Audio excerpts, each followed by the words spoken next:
Republicans are not happy with Donald Trump's plan to accept a $400 million luxury jet from Qatar, which has overshadowed an otherwise successful business trip to countries that give him money. Wait, hold on. It's supposed to be an official presidential trip. Oh, that's bad. For more on this, it's time for a closer look.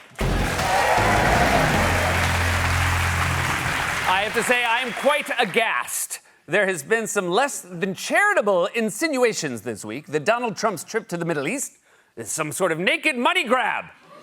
Insinuations.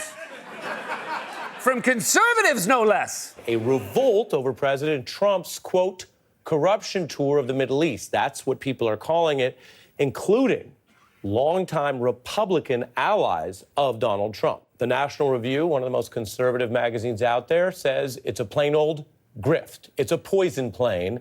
And welcome to the swamp now under new management. The outrage is dwarfing the trip. Conservatives, independents, and certainly opposition party Democrats all seem to agree on this story of the Trump era, that this is a kind of brazen profiteering.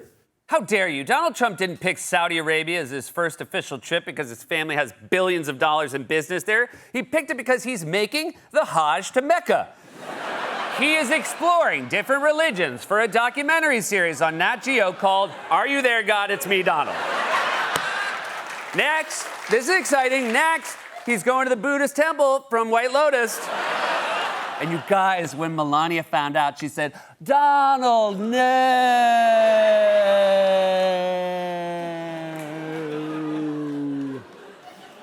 So even Republicans are a little queasy about Trump's Middle East corruption tour. I guess they're not thrilled about the fact that the three countries Trump visited this week just happen to be places where he is making, and I believe this is the technical term, fat stacks. Right now, the Trump Organization is doing business in all three countries that the president is visiting on this trip, including here in Saudi Arabia, where there is a Trump-branded tower on the way in Jeddah. In Qatar, where the president is heading tomorrow, his son Eric recently unveiled a new beach villa and golf community. His third stop on this trip, the United Arab Emirates, which is home to the major investments in one of the Trump family's newest ventures, the Trump's crypto company, World Liberty Financial. I'm sorry, but you can just tell from the name that World Liberty Financial is an obvious scam. That sounds like a company that sells asteroid insurance to senior citizens. You're telling me they can just fall from the sky at any time? And all you need are my passport, birth certificate, driver's license, and bank routing numbers? Well, it seemed like a small price to pay for peace of mind. And Trump isn't just there to make money for himself. He's also got fellow rich weirdo Elon Musk with him, who is there to hawk his new Tesla robots. We just showed to His Royal Highness some of your Optimus robots. Yeah. And to President Trump. Yeah. Let's talk about that. Tell me about them. I think everyone will want to have their personal robot. You can think of it like as though you had your own personal C-3PO or R2-D2, but even better. Then who wouldn't want to have their own personal C-3PO, R2-D2? That would be pretty great. Would it? I mean, I love them as movie characters, but they seem like they'd be a drag to have in the house. I mean, this one's always bitching about something. Oh, sir, pretzels this late at night? Is that much salt a good idea? Shut the up, dude. Oh, language, sir. So even Republicans seem to think that Trump's visit was motivated by money, but that's not entirely fair. The man has a wealth of knowledge about the region. Just listen to him opine on the culture, history, and traditions of Qatar. With Qatar, there's 6 different ways of pronouncing that, from Qatar to Qatar, right?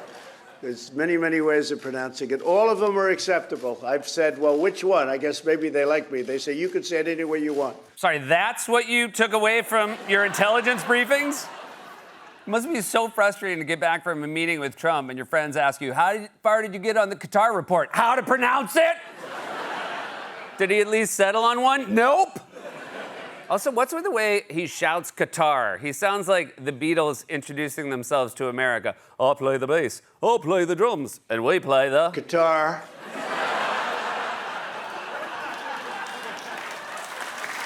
Yeah, he earned it. So Trump doesn't seem super interested in the details of U.S. policy toward these countries unless there's money in it for him. But maybe Maybe when he actually got there, he was a little more tuned in. You read a lot of the material now out of Saudi Arabia, and Mohammed bin Salman is saying we need a resolution on a Palestinian state. And I don't necessarily recall several years ago, pre-October 7th, as that being a demand that he had necessarily stated publicly. Do you think his position has changed? Or do you think the way he has expressed himself, has that changed? Oh my God, he looks like a turtle who just heard a twig snap. Knows it's bad, still not gonna move. Uh-oh. That's my favorite part, not when he's sleeping, but when he wakes up and clearly thinks to himself, where the am I? The other thing I love about that clip are the Fox News hosts continuing to talk about serious policy while Trump is on the screen right in front of them, passed out. They sound like local newscasters talking about Punxsutawney Phil. The question is, will he wake up or will he stay in his burrow? Oh, he's waking up. That means an early spring. Oh, actually, maybe he's in the movie Groundhog Day. That would explain why he always looks so confused when he wakes up. Then put your little hand in mine. There ain't no hill or mountain we can't climb. Come on, there's got to be something other than his own personal business deals that held Trump's interest on this trip. You take a look at this room. This room is the real deal. That's called white marble. It's very hard to buy. Believe me, I know very well, because you try to buy it, you can't buy it. As a construction person, I'm seeing perfect marble. This is what they call perfecto. And just a great job you've done, and what a beautiful place. And we appreciate those camels. I haven't seen camels like that in a long time. May I just ask, what is the purpose of this trip? Is it just for you to ramble about things that are in your field of vision? Beautiful marble, flag, plant. Also, what do you mean you haven't seen camels like that in a long time? When did you ever see camels? Back in the U.S., we used to have camels like that all over the place. But then people said they caused lung cancer, so we got rid of them. Joe Camel was treated very unfairly. No. If you're wondering what exactly are these countries getting in return for the cash they're dumping on the Trump family, let's look at how Trump used to talk about Saudi Arabia or Qatar back in the day. Saudi Arabia paid Bill Clinton a lot of money to make a speech and then got an arms deal from Hillary and her State Department that they were unable to get. The nation of Qatar, unfortunately, has historically been a funder of terrorism at a very high level. Nations came together and spoke to me about confronting Qatar over its behavior. They wanted me to confront Qatar, and I said, you mean Qatar? And they said, sure. And I said, you know, you can pronounce it any way you want. You can pronounce it like you're playing the guitar, or you can say, you love the white marble, and you want to take a piece of marble home, and you need a marble. Cutter. Anyway, so that's how Trump used to talk about these countries. I wonder if time and, more importantly, money have changed his opinion at all. We have never had a relationship with Qatar as strong as it is now. You know that better than anybody. They're very happy, and we're going to protect you. We're going to protect you. The gentleman that's right before me, he's your greatest representative. Greatest representative. I like him a lot. I like him too much. That's why we give so much, you know? Too much. I like you too much. Oh, what I do for the Crown Prince. Whoa, dude. Play it cool. It makes sense you're in the desert because you thirsty as Also, is it me or did Trump just fully confess? You just described a quid pro quo. Everyone keeps asking what Trump's gonna give him in return for all that money or that luxury private jet, and his defenders are out there saying stuff like this. Do you worry that if they give us something like this, they want something in return? Absolutely not, because they know President Trump and they know he only works with the interests of the American public in mind. Sure. Mr. President, do you want to respond to that? Oh, what I do for the Crown Prince. I don't think I've ever heard him talk about America that way.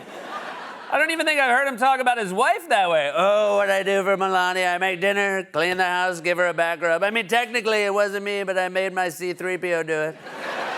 Sir, wouldn't the gesture have more meaning if you shut the up? Why can't you be more like R2? He and I speak the same language. Ding, ding, ding, ding, ding, ding.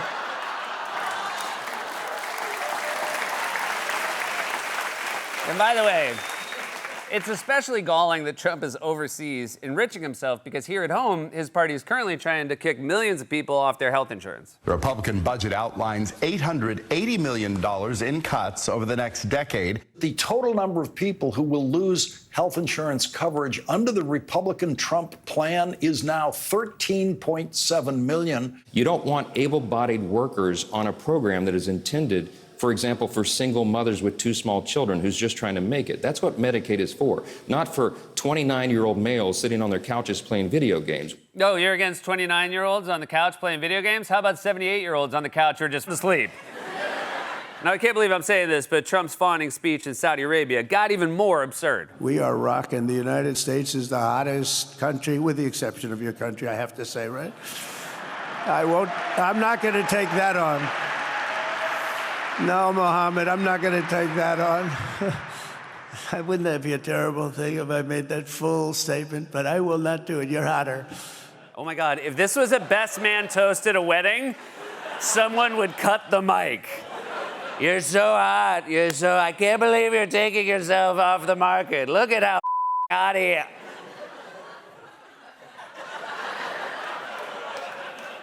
So Trump is abroad sucking up to oppressive regimes that give him money, and if you criticize that, or any aspect of Trump's foreign policy, you might have some trouble next time you're at the airport. Popular left-wing Twitch streamer and YouTuber Hassan Piker says he was detained at a U.S. airport for hours this weekend and questioned by U.S. Customs and Border Protection about his political beliefs, specifically on Gaza and President Trump. The Customs and Border Patrol agent at the gate told me to step aside and that another agent would be coming over to take me to a separate location. We arrived at questions about what my opinions were on Donald Trump. I told him I don't like Donald Trump. After that, he asked me about my opinion on Israel and my opinion on what's going on in Gaza.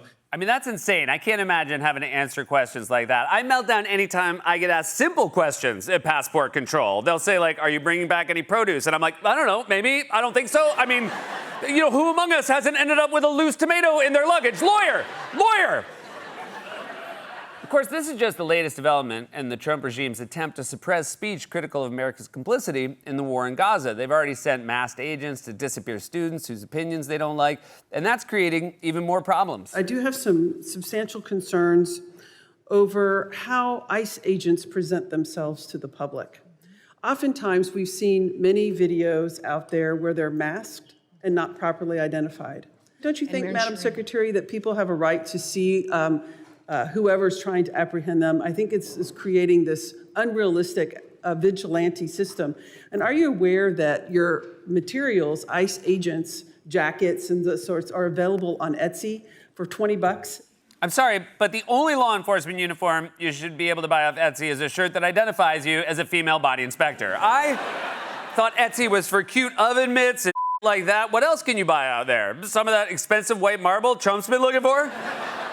Not only is it wrong to detain people for their constitutionally protected speech, it also won't work. You can't stop people from speaking up about America's morally disastrous policy towards Gaza, which is opposed by a majority of Americans. Just listen to Ben & Jerry's co-founder, Ben Cohen, who was arrested for speaking up about it during a hearing on Wednesday. Ben Cohen, the founder of Ben & Jerry's Ice Cream, was arrested by Capitol Police after protesting during a hearing that featured Health Secretary Robert Kennedy Jr. He posted a video of the protest saying, quote, "I told Congress they are killing poor kids in Gaza by buying bombs, and they are paying for it by kicking poor kids off Medicaid." We will not look away.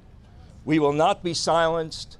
We will do everything we can to get our government to stop being complicit in starving little kids to death. He's right, and I applaud him for speaking up, which is not easy for me to say because his company has been rudely ignoring my many attempts to get a Ben & Jerry's flavor called a Closer Lick. I have been asking for years, and soon I will have no choice but to approach a competitor with my idea for a pint of ice cream called Late Night with Seth Breyers.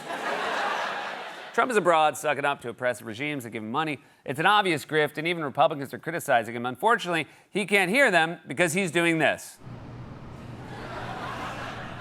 This has been A Closer Look.